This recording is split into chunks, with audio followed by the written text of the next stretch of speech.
முழுவதிலும் மாண்புமிகு தமிழ்நாட்டின் முதலமைச்சர் அவர்களால் கடந்த ஆகஸ்ட் திங்கள் 2ஆம் தேதி சென்னையில் தொடங்கி வைக்கப்பட்ட மகத்தான மருத்துவ திட்டம் நலம் காக்கும் ஸ்டாலின்.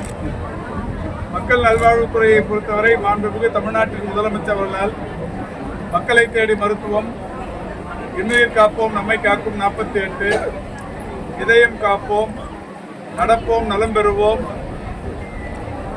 மக்களை தேடி மருத்துவ ஆய்வக திட்டம், தொழிலாளர்களை தேடி மருத்துவ திட்டம், சிறுநீரகம் பாதுகாக்கும் சீர்மிகு திட்டம், செயற்கை கருத்தரித்தல் மையங்கள் என்று பல்வேறு வகையான திட்டங்கள் இன்றைக்கு பயன்பாட்டில் இருந்து வருகிறது. அந்த வகையில் மாண்புமிகு தமிழ்நாட்டின் முதலமைச்சர் அவர்களின் சிறப்புக்குரிய திட்டமாக ஆகஸ்ட் திங்கள் 2ஆம் தேதி சென்னையில் தொடங்கி வைக்கப்பட்டது நலம் காக்கும் ஸ்டாலின் என்கின்ற திட்டம். இந்த திட்டத்தை பொறுத்தவரை மக்களை தேடி மருத்துவம் போன்ற திட்டங்கள் எல்லாம் வீடுகளுக்கு தேடி சென்று மருந்துகள் தருவது, மருத்துவம் பார்ப்பது என்கின்ற அளவிலே இருந்தது. ஆனால் நலம் காக்கும் ஸ்டாலினை பொறுத்தவரை இன்றைக்கு மக்களுக்கு அவரவர்கள் வசிக்கும் இடங்களிலேயே மருத்துவ முகாம்கள் நடத்தி முழு உடற் பரிசோதனை செய்து கொள்ளுகிற அளவுக்கான இரத்த மாதிரிகள் பரிசோதனை போன்றவற்றை எல்லாம் செய்து முழுமையாக அவர்களுடைய இறுதியில் அவர்களுடைய மெடிக்கல் ஹிஸ்டரியை ஒரு ஆவணப்படுத்தி தருவது. அந்த வகையில் தொடர்ந்து 2ஆம் தேதி தொடங்கிய இந்த முகாம்கள் ஒவ்வொரு சனிக்கிழமையும் தமிழ்நாட்டில் இருக்கிற வருவாய் மாவட்டங்கள் 38லும் நடத்தப்படுவது என்று அறிவிக்கப்பட்டது. அந்த வகையில் தமிழ்நாட்டை பொறுத்தவரை 1256 இடங்களில் நடத்த இது திட்டமிடப்பட்டது. தமிழ்நாட்டில் இருக்கிற ஒன்றியங்கள் பிளாக்ஸ் என்று எடுத்துக்கொண்டால் 388 இருக்கிறது. இதில் தலா 3 வீதமும்,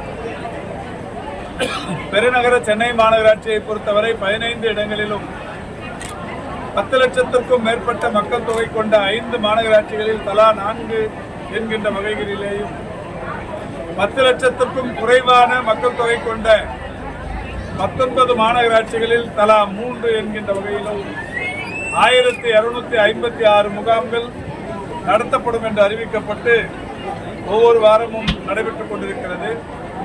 இன்றைக்கு மட்டும் மாநிலம் முழுவதும் சென்னை நீங்களாக 37 இடங்களில் நடைபெற்று வருகிறது.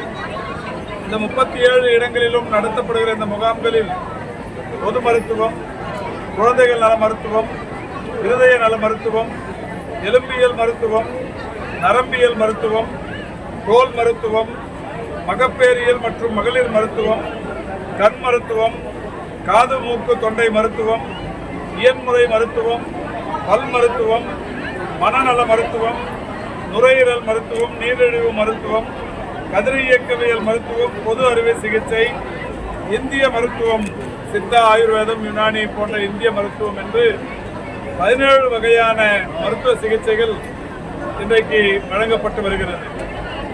இந்த வகையில் கடைகோடி மனிதனுக்குமான மருத்துவ சேவை என்கின்ற வகையில் இந்த திட்டம் மிக சிறந்த வகையில் பயன்பாட்டில் இருக்கிறது. இந்த நலம் காக்கும் ஸ்டாலின் என்கின்ற இந்த மகத்தான திட்டம் மக்களிடையே மிகப்பெரிய அளவிலான வரவேற்பை பெற்றிருக்கிறது. ஒவ்வொரு வாரமும் ஏறத்தாழ ஒரு 50,000 பேர் வரை மாநிலத்தில் பயன்பெற்று வந்தார்கள். கடந்த வாரம் அதிகபட்சமாக 75,460 பேர் கடந்த வாரம் மட்டுமே பயன்பெற்றிருக்கிறார்கள். அந்த வகையில் இன்றும் கூட மாவட்டத்தின் 37 இடங்களிலும் ஏராளமான பேர் இதுவரையும் கூட பயன்பெற்றிருக்கிறார்கள். மதியம் முற்பகல் வரையே கூட இன்றைக்கு பல்வேறு இடங்களில் ஏறத்தாழ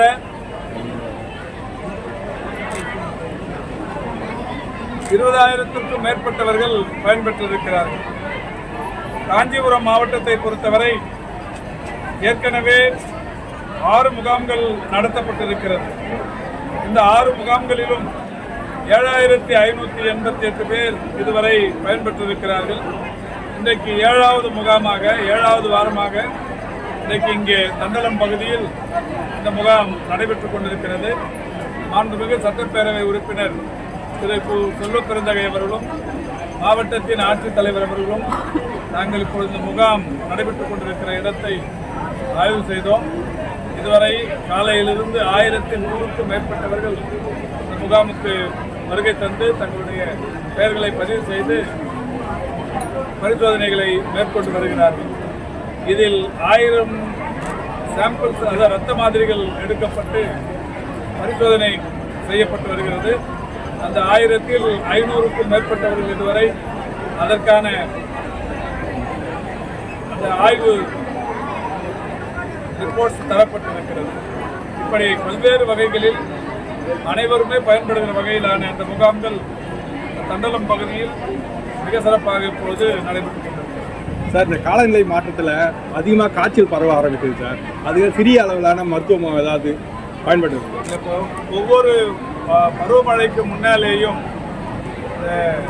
பருவமழை காலத்தில் மட்டும்தான் இந்த மழைக்கால சிறப்பு மருத்துவ முகாம்கள் என்பது நடத்தப்படும். பருவமழை தொடங்கினதுக்கு அப்புறமா கடந்த 4.5 ஆண்டில் ஒவ்வொரு பருவமழைக்கு பின்னாலேயும் பருவமழை காலங்களிலேயும் ஆயிரக்கணக்கான முகாம்கள் ஒரே நாளில் நடத்தப்பட்டு ஏறத்தாழ ஒவ்வொரு ஆண்டுமே ஒரு 8000-7000 முகாம்கள் வரை தமிழ்நாடு முழுவதிலும் நடத்தி வருகிறோம். அந்த வகையில் இந்த ஆண்டும் வடகிழக்கு பருவமழையை தொடர்ந்து அந்த முகாம்கள் நடத்தப்படும். வடகிழக்கு பருவமழையொட்டி எடுக்க வேண்டிய முன்னெச்சரிக்கை நடவடிக்கைகள் குறித்தான பல்வேறு சேவை துறைகளை ஒருங்கிணைத்து நடத்துகிற கூட்டம் 2 நாளில் செயலாளர் நிலையில் இருக்கிறார். அவர் வந்தவுடனே 23, 24 ஆகிய தேதிகளில் சென்னையில் திட்டமிடப்பட்டிருக்கிறது. நகர்ப்புற உள்ளாட்சித்துறை, ஊரக உள்ளாட்சித்துறை, மக்கள் நல்வாழ்வுத்துறை போன்ற பல்வேறு துறைகள் ஒருங்கிணைந்து மழைக்காலத்தில் எடுக்கப்பட வேண்டிய அந்த முன்னெச்சரிக்கை நடவடிக்கைகள் குறித்த கூட்டம் நடத்தப்படவிருக்கிறது.